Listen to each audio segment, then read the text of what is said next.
fac și eu această melodie din partea lui Elisabeta, fata lui Romulus din Huedin, pentru băiatul ei, pentru Alessio, să trăiască la mulți ani. Alessio, e ziua ta, vai,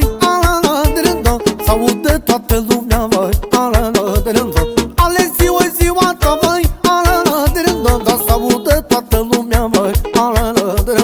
s-audă toată lumea, te iubește mult mama, vai, s-audă toată lumea, te iubește mult mama, vai,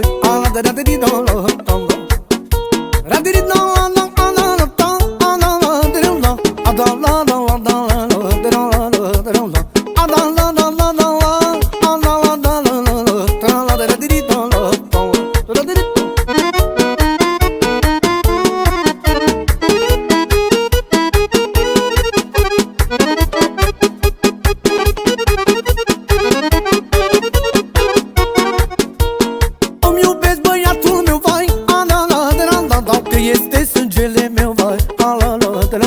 îmi iubesc băiatul meu, vai, că este sângele meu, vai, Alessio, e ziua ta, te iubește mult mama, vai,